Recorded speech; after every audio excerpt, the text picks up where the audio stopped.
rebel. That boy say, coming Titanic because I leave these fools where the ship be. Ooh. Let me show you Rebel. He's kind of ugly, but... You already know, young rebel. Rebel. Rebel. What's up? Nah, man, you know, chilling in California, swiping Visa card, you know, hotel game, filming, jacuzzi, pool. The story of Kodak Black.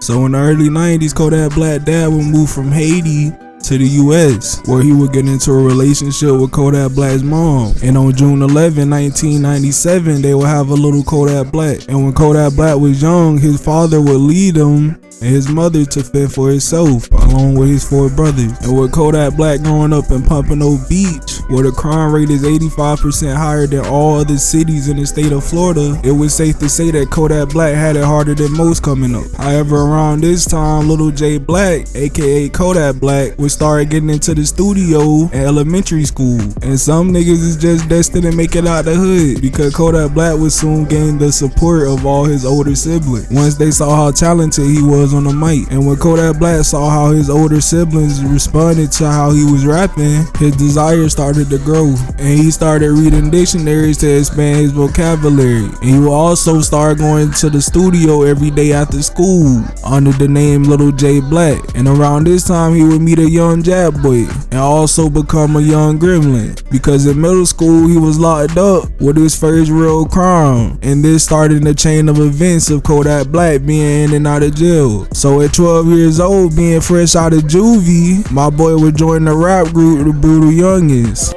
Brutal Youngins TV, you know, J Black, Brutal Youngins, and I know all you girls in Crystal Lake gonna miss me. I'm gonna miss a couple of you. But California, we coming your way, so all the sexy ladies, all the bruiser babies, that's gonna be over at the Brutal Young, yeah. He was locked up again, facing serious time. However, Kodak Black name was starting to buzz around the streets of Florida, because AD, the CEO of Dollar Deals Entertainment record label, would reach out to Kodak Black to get him some new lawyers. And this is when Kodak Black would get his first record deal. With Kodak Black new lawyers behind him, he was able to beat the case. Years ago, right? Like 14. What was it like coming up in Broward? Shit, now 14, caught my first charge, armed carjacking. So that's what tight timing I was on. That's what was going on, you know. Shit, in the hood was like way more swole and shit. You know, still a lot of niggas out the door, still like a lot of people out the door right now. In my hood and stuff like that, in the prison and stuff like that, caught a lot of times. A lot of like the older dudes I was looking up to or running with, they in prison and stuff right now. Yeah.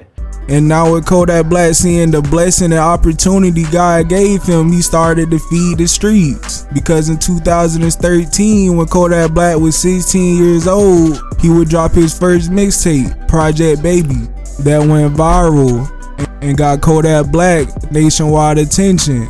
And in 2014, when he would drop the Florida anthem, No Flocking, but believe it or not, it didn't start going crazy until his song Skirt took off. So later at the end of 2014, Kodak Black dropped Heart of the Project. So things started to trend upward for Kodak Black. However, he was still a gremlin, cause he would still get locked up for possession of weed and robbery. But Kodak Black didn't let his legal issues get in his way, because in 2015, Kodak Black would drop Skirt, which would put Kodak Black in the mainstream light, with Drake even dancing to it. Also, Kodak Black would sign his first major record deal, and this is when No Flocking would start to gain traction. However, in February 2016, Kodak Black would allegedly attack a teenage girl in South Carolina, where this nigga turned into a gremlin and started attacking and biting his little thought and ripping her clothes off. And she would later report this to her school counselor, who informed the authorities. Earlier today in Florence County, a hearing was held for 19-year-old Huston Octava, also known by his rap name, Kodak Black. A judge set the court date for April of 2019. Motions were to be heard in court, but defense attorneys asked to discuss in the judge's chambers, away from the cameras. The rapper was booked into the Florence County Detention Center back in November of 2016 and charged with first-degree criminal sexual conduct.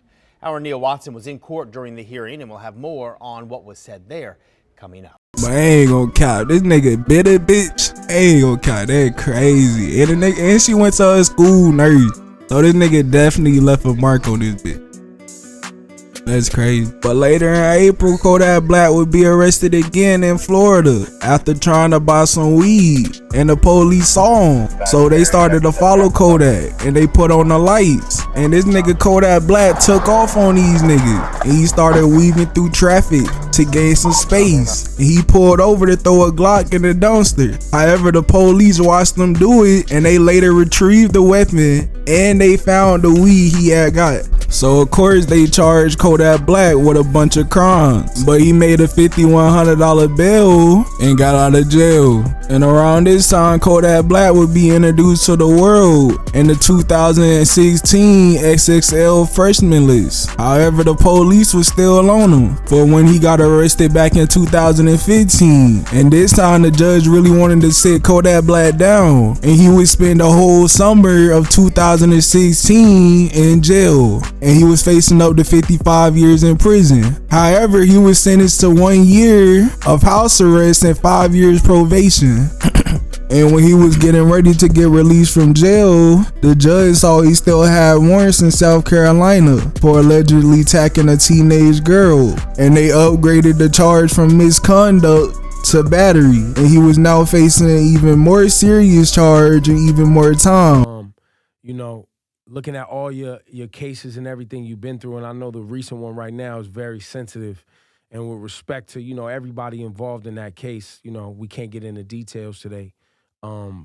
But, you know, we take sexual assault here serious, and we can't, you know, get into details, but we hope, you know, to have you back so we can have a deeper conversation about that, because, you know, this is a serious topic, and we're hearing these stories a lot.